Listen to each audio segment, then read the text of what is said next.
Right, so I'm going to start on this next one, again putting it on my 3 colours, and then because I'm right-handed, I always find it harder to do coming across like here, but it's got to be that way, otherwise my vase won't look quite so good.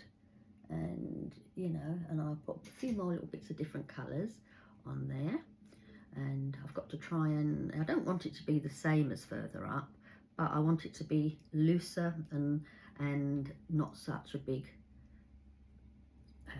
flower bud. And of course with acrylic, like I said, you keep standing back looking at it, and then you can just keep adding to it. So that's why I like to have loads of white, because the white you can always add at the end on there. So what I'm going to do is just start off on that little bit there, put lots more little white little touches on there, and yeah, that's coming along really, really lovely.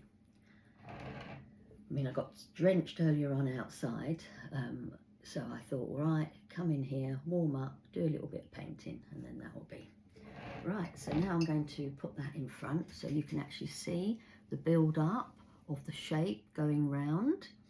I'll put it back on the nice little turntable.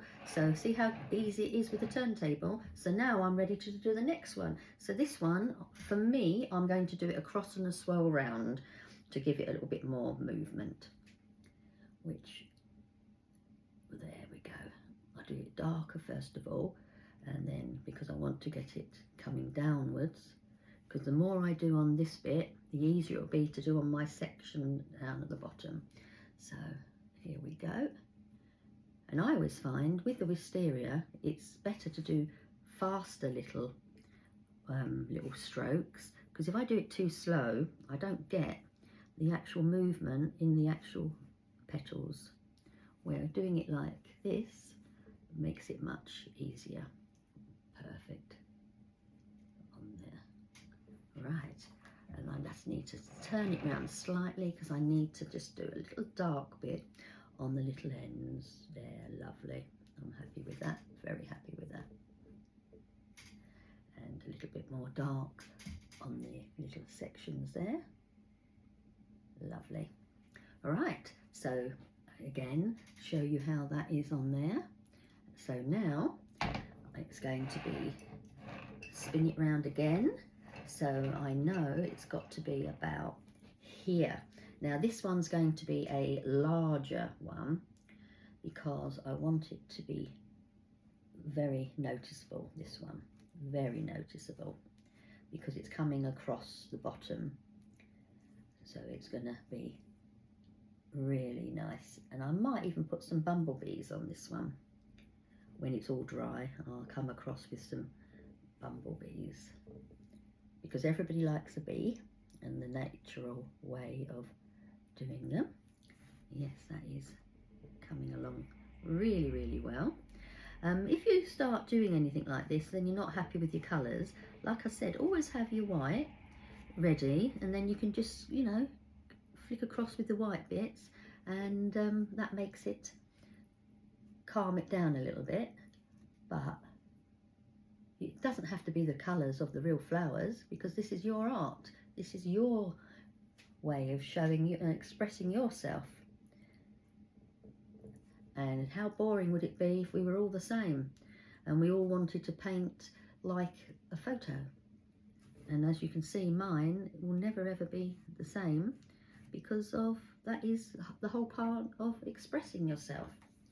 Right, now I'll have to move that along there, so I won't want to touch it now, because you can probably see how nice that bottom one is going across.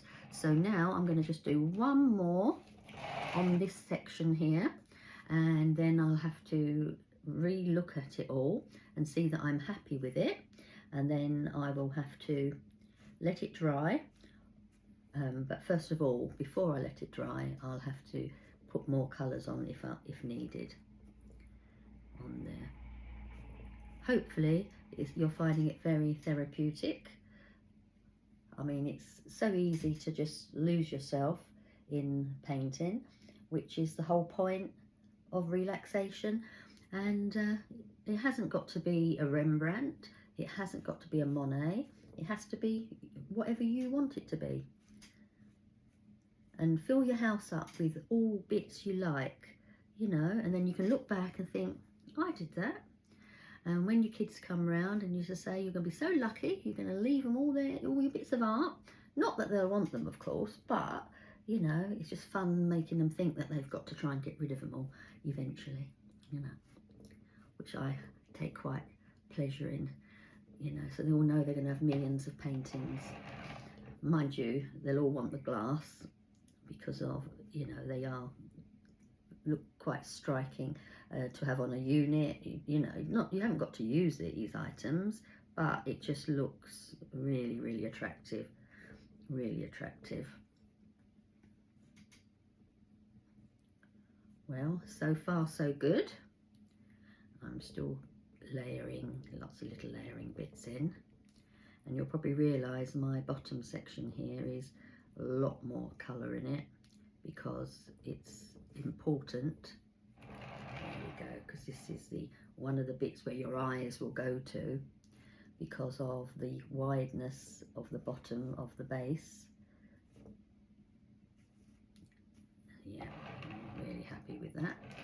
Now I'm going to go back up to my top section, and now I'm going to add a few more colours and, you know, just do a little bit more building on there. You're not going to ruin it, you're just making it, you know, look more colourful. And it's nice just to have the build up to make the colours pop. Yeah. And whereas I hadn't used much white, now I'm using a lot of white with the navy because this will give it the complete exciting look. Right, I don't know whether you can see how that's building up on there. It's coming alive. Now let's put some more white and purple in.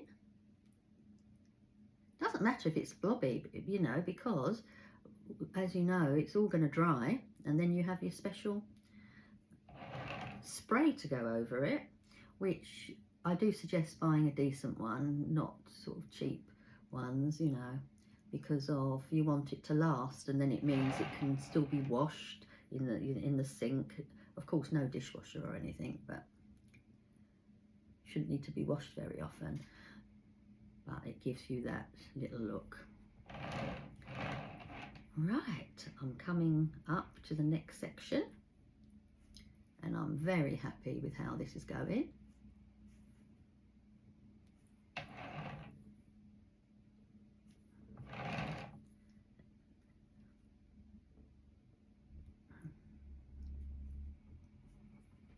Right, a little bit more of the purpley bits in there.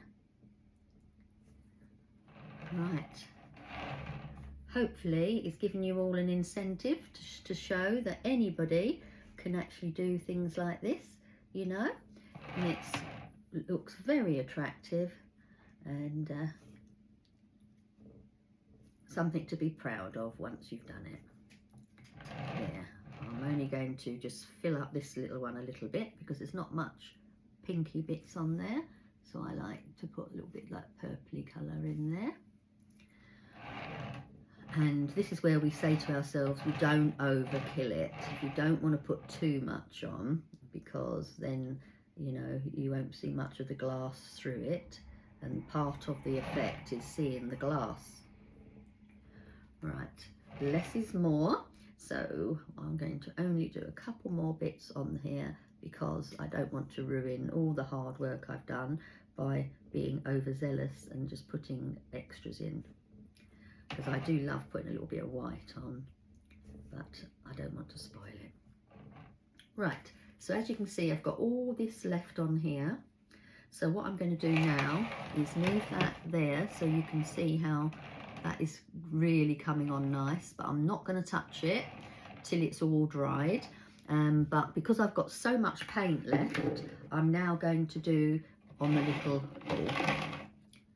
Right, so I have to be careful now. I don't want to be touching it, but because I've still got all the wisteria colours, I shall mix them all up again, and I shall start, because this won't have a very, you know, it'll have to have a little small little area, but I'll have it on both sides.